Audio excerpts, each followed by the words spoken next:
పాక్ ఆక్రమిత కాశ్మీర్ పాకిస్తాన్‌లో భాగం కాదు. ఇది మనం చెప్తున్న మాట కాదు.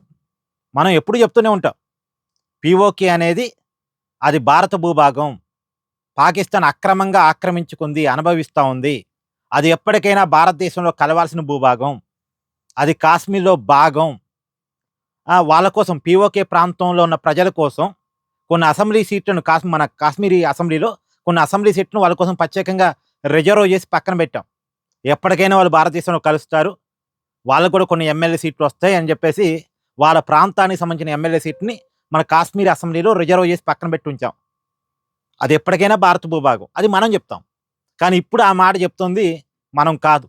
పీఓకే నాయకులు, పీఓకే ప్రజలే చెప్తున్నారు. మేము పాకిస్తాన్‌లో భాగం కాదు అని చెప్తున్నారు. గత కొంతకాలంగా పీఓకేలో పాకిస్తాన్‌కి వ్యతిరేకంగా ఒక తిరుగుబాటు ఉద్యమం నడుస్తుంది. ఆ తిరుగుబాటు ఉద్యమాన్ని అణచడం కోసం పాకిస్తాన్ వాళ్ళ ఆర్మీ ద్వారా తీవ్రంగా ప్రయత్నం చేస్తుంది. ఇప్పటి వరకు 22 మందిని చంపేశారు అక్కడ పీఓకే వాళ్ళని. పాకిస్తాన్ వాళ్ళు 22 మందిని.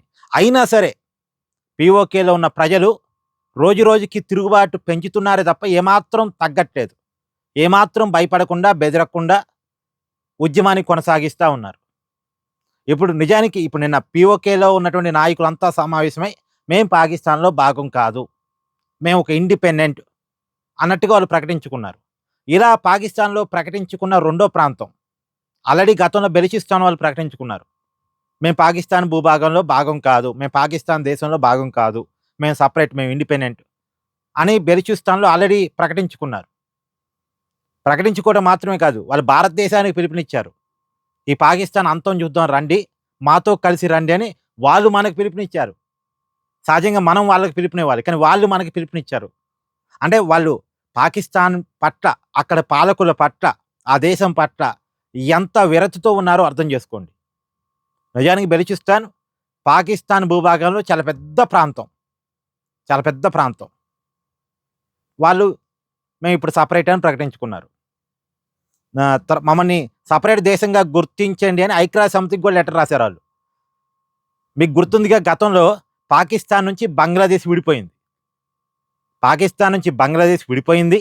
విడిపోతున్నట్టు బెలూచిస్తాన్ ప్రకటించింది. మేము కూడా పాకిస్తాన్‌లో భాగం కాదని పీఓకే ప్రకటించింది. ఎందుకు పాకిస్తాన్‌లో ఎవడు ఉండలేకపోతున్నాడు అంటే అక్కడ పాలకుల వివక్ష, ప్రాంతీయ సమతుల్యత లేకపోవటం. ఇప్పుడు అక్కడ మొత్తం కూడా పంజాబీ ప్రివియన్స్ అండ్ సింధు ప్రాంతం యొక్క నాయకుల అజమాయిషీ మాత్రమే ఉంటది. అన్ని ప్రాంతాలకు సమతుల్యత లేదు అక్కడ. అందరి ప్రజలకు సమతుల్యత లేదు. రెండోది, అక్కడ ప్రజల అవసరాలు పట్టించుకోవటం అన్నది లేదు. ఎంతసేపటికి ఉగ్రవాదులకి ఫండింగ్ చేశామా, ఆర్మీకి ఫండింగ్ చేశామా తప్ప సామాన్యుల గురించి ఆలోచించడం అన్నది అక్కడ లేదు. ఇప్పుడు ఎగ్జాంపుల్, పీఓకేలో ఎక్కువ హైడర్ పవర్ ఉత్పత్తి అవుద్దట. హైడర్ పవర్‌ని పాకిస్తాన్ ఉపయోగించుకుంటది.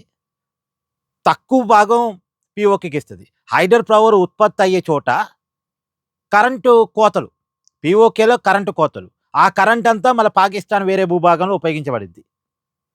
అని మా దగ్గర కరెంట్ తీసుకుంటూ మాకు కరెంటు కోతలేంది అనేది పీఓకే వాళ్ళ ప్రజల ఆవేదన. పైగా ఎక్కువ ఎలక్ట్రిసిటీ ఛార్జీలు, మళ్ళా పాకిస్తాన్ కంటే ఎక్కువ ఎలక్ట్రిసిటీ ఛార్జీలు పీఓకే మీద మోపుతున్నారు. అదేంది, మా దగ్గర కరెంట్ తీసుకుంటున్నారు, మాకు కరెంటు కోతలు ఇస్తున్నారు, పైగా మా దగ్గర ఎక్కువ కరెంటు ఛార్జీలు వసూలు చేస్తున్నారు. ఇదేంటి అంటే మమ్మల్ని సెకండ్ గ్రేడ్ పౌరులుగా చూస్తున్నారు అనేది పీఓకే ప్రజల యొక్క వాదన. నిజమే.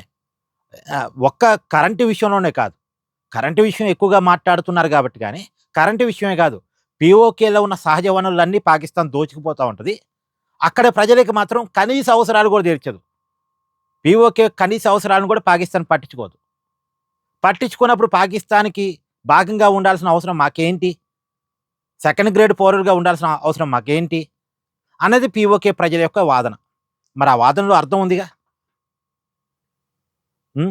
ఉన్నయన్నీ లాక్కుంటూ కనీస అవసరాలు కూడా తీర్చకపోతే ఎవడికైనా కోపం వస్తది కదా. ఇప్పుడు ఆ కోపమే పీఓకేలో ఉంది. ఆ కోపమే బెలూచిస్తాన్‌లో ఉంది. గతంలో ఆ కోపమే బంగ్లాదేశ్‌లో ఉంది. కానీ ఒక దురదృష్టం ఏందంటే, ఇప్పుడు ఏ దేశం నుంచి అయితే బంగ్లాదేశ్ విడిపోయిందో, ఏ దేశానికి వ్యతిరేకంగా బంగ్లాదేశ్ పోరాటం చేసిందో, ఆ దేశంతో ఇప్పుడు ఏమనాలి, లోపాయికార ఒప్పందాలు. ఇప్పుడు పాకిస్తాన్ చేతిలోకి బంగ్లాదేశ్ వెళ్ళిపోతుంది. ఎందుకు? ఈ తీవ్రవాదుల వల్ల. బంగ్లాదేశ్‌లో కొంతమంది తీవ్రవాదులు అక్కడ సమాజాన్ని చేతిలో పెట్టుకొని పాకిస్తాన్‌తో లోపాయికారు ఒప్పందాలు. వాళ్ళకి ఇండిపెండెన్స్ ఇప్పించిన మన మీద ఏడుపులు. బట్ అసలు పాకిస్తాన్‌లో ఉన్నోడే సరిగ్గా ఉండలేని పరిస్థితి. వాడితో ఎవడు కలిస్తే ఏంది? ఆ! సో, మొత్తానికి పీఓకే అయితే నిన్న నాయకత్వం మొత్తం ప్రకటించారు. మేము పాకిస్తాన్‌లో భాగం కాదు అని. చూడాలి. Thank you.